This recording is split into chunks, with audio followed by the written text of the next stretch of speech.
इस वक्त हम मौजूद हैं लखनऊ के मध्य विधानसभा क्षेत्र से नवनिर्वाचित विधायक रविदास मल्होत्रा जी के पास। इनसे हम जानेंगे कि मौजूदा परिदृश्य में क्या राजनीति चल रही है। एमएलसी चुनाव एकदम करीब में हैं, उनके नामांकन हो रहे हैं। इस नामांकन के दौर में जो सपा के कई बड़े नेता हैं उनसे पर्चे छीने जा रहे हैं। उदयवीर सिंह है, समाजवादी पार्टी के बड़े नेता हैं, उनका पर्चा छीन लिया गया था, उन पर हमला हुआ था, मारपीट की भी खबरें आई हैं।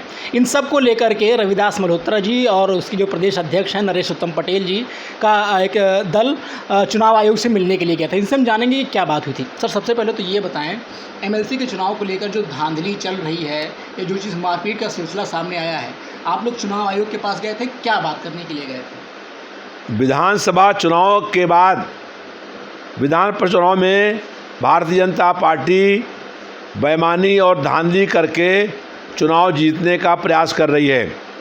कई जगहों के ऊपर जब प्रत्याशी नामांकन करने के लिए गए तो उनके नामांकन पत्रों को पुलिस की मौजूदगी में छीन लिया गया।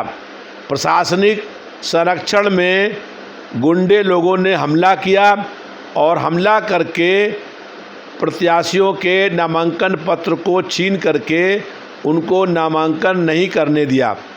इस संबंध में हम लोग मुख्य चुनाव अधिकारी ए.के. शुक्ला से मिलने गए थे। हम लोगों ने पूरे प्रदेश में हुई घटनाओं की शिकायत दर्ज कराई है और ये मांग करी है कि नामांकन करने की तिथि 2 दिन और बढ़ाई जाए और पुलिस की सुरक्षा में समाजवादी पार्टी के प्रत्याशियों का नामांकन कराया जाए। भारतीय जनता पार्टी लोकतंत्र की हत्या करना चाहती है और गुंडों के सहारे विधान परिषद का चुनाव जीतना चाहती है। भारतीय जनता पार्टी सत्ता, धनबल और प्रशासन तंत्र और गुंडों के दम पर ये चुनाव लड़ रही है। पूरे प्रदेश में कई जगहों के ऊपर समाजवादी पार्टी के कार्यकर्ताओं पर हमला किया गया है और 2 प्रत्याशी नामांकन भी नहीं कर पाए हैं। इसलिए ये स्पष्ट हो गया है कि अब निष्पक्ष चुनाव भारतीय जनता पार्टी करना नहीं चाहती है और जनता के वोटों को लूटने का काम हो रहा है। ऐसा ही चुनाव में हुआ था पहले भी। सर, मैं ये कहना चाह रहा हूँ कि इसके पहले भी पंचायत चुनाव में ऐसी घटनाएं देखने को मिली थी जब कई सारे प्रत्याशियों से पर्चे छीने जा रहे थे, कई सारी महिलाओं के ऊपर हमले हो रहे थे। तो ये नया नहीं, तब भी आप चुनाव आयोग के पास गए थे, उनसे कुछ आश्वासन मिला था। इस बार भी आप चुनाव आयोग के पास गए, तो क्या कुछ लग रहा है कि आपको कुछ कार्रवाई इस पर होती दिख रही है? जिला पंचायत के पहले हुए चुनाव में और जो चुनाव ब्लॉक प्रमुख के हुए थे वहाँ भी, उस चुनाव में भी भारतीय जनता पार्टी के लोगों ने ऐसे ही लोगों को वोट डालने रोकने का काम किया था, हमला करने का काम किया था। कई जगहों पे लोग नामांकन नहीं कर पाए थे। उसके बाद फिर ये चुनाव जो हो रहे हैं विधान परिषद के, उसमें भी भारतीय जनता पार्टी के लोग गुंडई करके, और सबसे मुख्य बात ये है कि प्रशासन के दम पर पुलिस के संरक्षण में गुंडे नामांकन पत्र छीनने का काम कर रहे हैं। और जब नामांकन करने जा रहे हैं तो नामांकन स्थल के बाहर से बैरिकेटिंग है और ये चुनाव आयोग का नियम है कि 4 से अधिक लोग, 30 लोग वहाँ जा नहीं सकते हैं। जब वहाँ 3 लोग जा सकते हैं, एक प्रत्याशी और 2 लोग और, तो 3 लोग जा सकते हैं। और भारतीय जनता पार्टी के काफ़ी लोग वहाँ पर मौजूद हैं, पुलिस मौजूद है। उनके संरक्षण में जो है वो नामांकन पत्र छीनने का काम हो रहा है, जो स्पष्ट रूप से लोकतंत्र की हत्या है। और भारतीय जनता पार्टी देश में तानाशाही लागू करना चाहती है। लोकतंत्र पर भाजपा का कोई विश्वास नहीं रह गया है। अब हम सड़क से लेकर के विधानसभा तक संघर्ष करने का काम करेंगे। सर, क्या कारण है कि इतनी बड़ी पार्टी, आप लोग इतने पुराने नेता, एक समय में आपने बहुत सारे लोगों से लड़ करके संघर्ष किया, पार्टी को सत्ता में लेकर के आए, लेकिन आज आपके नेताओं के ऊपर हमले हो रहे हैं, उनको मारा जा रहा है, आप लोग कुछ भी नहीं कर पा रहे हैं? हम लोग लगातार विरोध करने का काम कर रहे हैं और ये बहुत दुर्भाग्यपूर्ण हालात पैदा हो गए हैं कि पूरा प्रशासन ऐसा लग रहा है कि भारतीय जनता पार्टी के कार्यकर्ता के रूप में काम कर रहा है। पूरा प्रशासन, पूरी पुलिस, पूरे गुंडे, पूरे माफिया, ये सब लोग मिल कर के जब समाजवादी पार्टी के प्रत्याशियों को नामांकन नहीं करने देंगे, उनके नामांकन पत्र छीन लेंगे और चुनाव आयोग ये कहेगा कि एक प्रत्याशी और 2 लोग प्रस्तावक अंदर जाएंगे, हम 3 लोग हैं और भारतीय जनता पार्टी के 30 लोग खड़े हुए हैं, पुलिस मौजूद है, वहाँ अधिकारी मौजूद हैं, उनके संरक्षण में अगर हम पर हमला हो रहा है और हमला करके गुंडई करके उनके नामांकन पर छीने आ रहे हैं, तो ये बहुत दुर्भाग्यपूर्ण हालात हैं और ये लोकतंत्र के लिए बहुत गंभीर चुनौती है। हम लोगों ने आज से 47 साल पहले ही ऐसी घटनाएं हुई थी, हम लोगों ने विरोध करने का काम किया था, तब देश में आपातकाल लग गया था और हम लोग पूरे 20 महीने आपातकाल के अंदर जेल के अंदर बंद रहे थे और हम लोगों को अभी जब मुलायम सिंह सरकार थी तो माना गया लोकतंत्र सेनानी।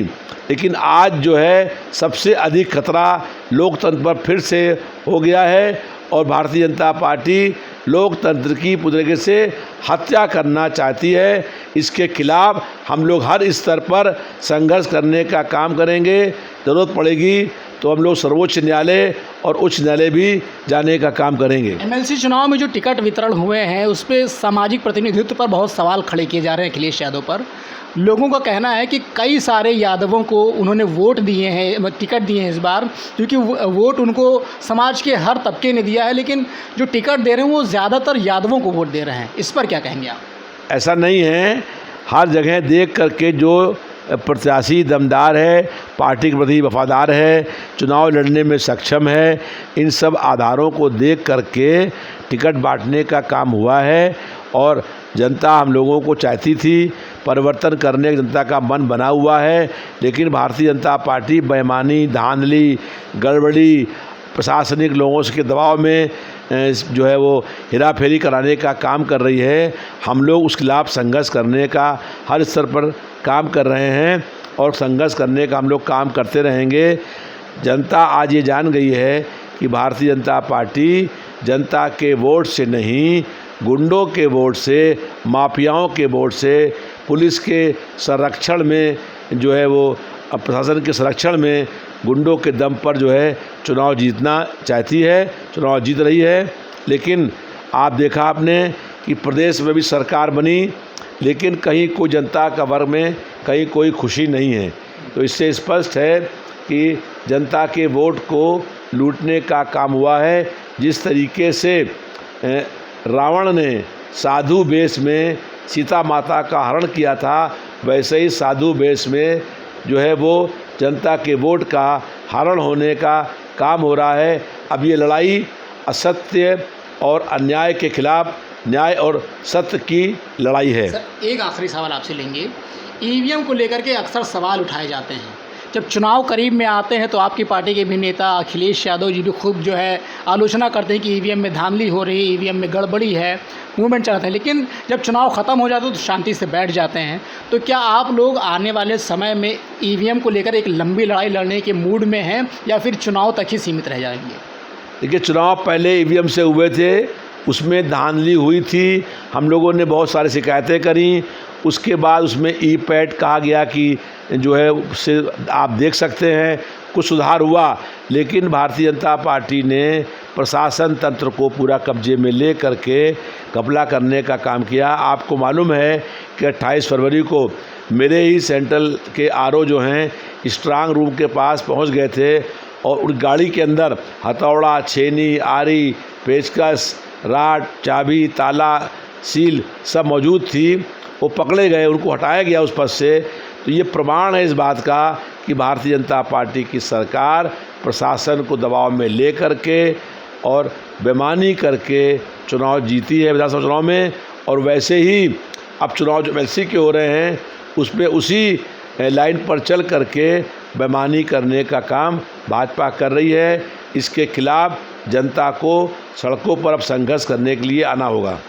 तो ये थे लखनऊ मध्य से विधायक रविदास मल्होत्रा, जिनका साफ तौर पर कहना है कि भारतीय जनता पार्टी के शासन में लोकतंत्र को छला जा रहा है, जो इनके नेता हैं नेताओं के साथ छल किया जा रहा है। लखनऊ से आइस्कोप मीडिया के लिए अतीक।